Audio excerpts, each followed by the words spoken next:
Hello everyone. আজ সকালে পার্কে হাঁটতে গিয়েছিলাম। এখন এখানে ভীষণ গরম।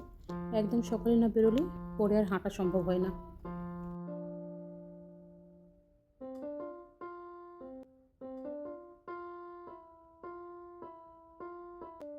পার্কে গিয়ে দেখলাম সব খেজুর গাছ থেকে খেজুর পাড়া হচ্ছে। এই বছর দেখলাম এত দেরি করে খেজুর পাড়তে, নাহলে জুলাইতেই সব খেজুর পেরে নেয়। আমরা আগের বছর জুলাইতে বাড়ি গিয়েছিলাম, তখন গাছ থেকে পাড়া কাঁচা পাকা খেজুর নিয়ে গেছিলাম। এখন দেখলাম খেজুর সব পেকে গেছে আর গাছে সব শুকিয়ে প্রায় নষ্ট হয়ে গেছে।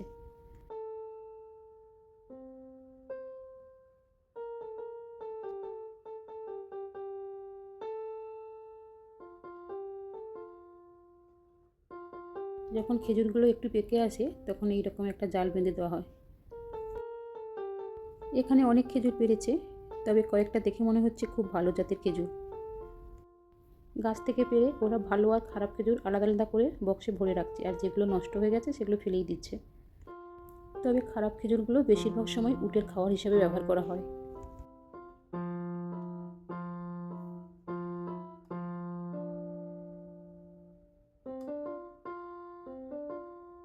দুদিন আগে মলে গিয়েছিলাম, দেখলাম এখানেও কাঁচা খেজুর বিক্রি হচ্ছে।